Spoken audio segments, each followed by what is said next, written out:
கதை தலைப்பென்னன்னா குகனின் அன்பும் ராமனின் நெஞ்சும். இது ஒரு ராமாயண கதை.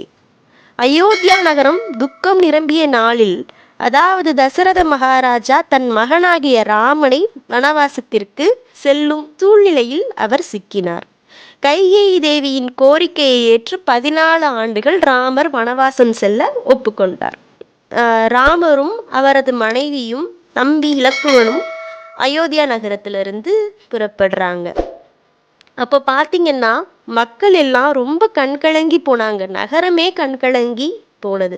மக்கள் எல்லாரும் ராமனை எப்படி பார்க்க போறோமோ, 14 ஆண்டுகள் ராமனை பார்க்காம எப்படி இருக்க போறோமோ, அவரோட சீரிய நடத்தையும் உயர்ந்த பண்பையும் அனைவரையும் சமமா பார்க்குற குணத்தையும் இனி நம்ம எப்பதான் பார்க்க போறோமோ அப்படின்ற வருத்தத்துல அந்த நகரமே ரொம்ப கண்கலங்கி போய் இருந்தது.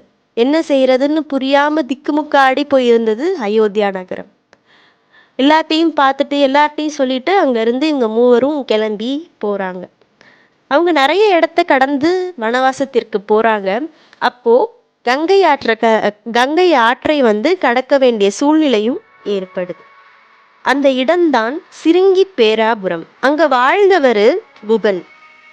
ஒரு வேடர் இனத்தைச் சேர்ந்த நல்ல மனிதர் குகன். நல்ல வேடர் மட்டுமல்ல, அங்குள்ள மக்களுக்கு சிறந்த தலைவராகவும் இருந்தவர்.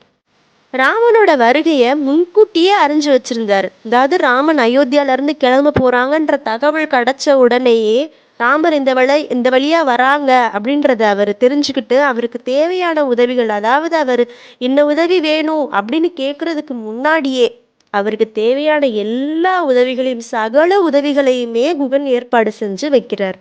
அவரும் அவரோட இன மக்களும் சேர்ந்து ராமனோட வருகைக்காக எல்லா ஏற்பாடுகளையும் செஞ்சு அவருக்கான உணவுகள், அழகிய உரைத்தடலுக்கான இடம், பாதுகாப்பு, படகு, எல்லா உதவிகளையும் ராமனுக்கு என்ன தேவைன்னு அவர் வாய் திறந்து கேட்டக்கூடாது. அதுக்கு முன்னாடி எல்லா உதவிகளையும் நம்ம செஞ்சு வச்சிடணும் அப்படின்னு சொல்லிட்டு ரொம்ப தயாரா இருக்காரு குகனும் அவர் இன மக்களும். ராமர் அந்த இடத்துக்கு வராரு, குகனை சந்திக்கிறாரு.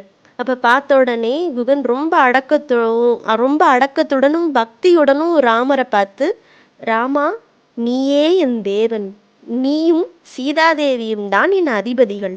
உங்களுக்கு சேவை செய்வதே என் கடமை, எங்கள் இனத்திற்கும் பெருமை. எதையும் தயங்காமல் எங்களிடம் கேளுங்கள் ராமா அப்படின்னு சொல்லிட்டு குகன் சொல்றாரு. இதை கேட்டுட்டு ராமன் நெகிழ்ந்து போறாரு.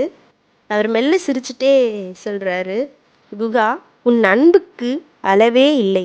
ஆனால் நான் இப்பொழுது வனவாசத்தில் இருக்கிறேன்.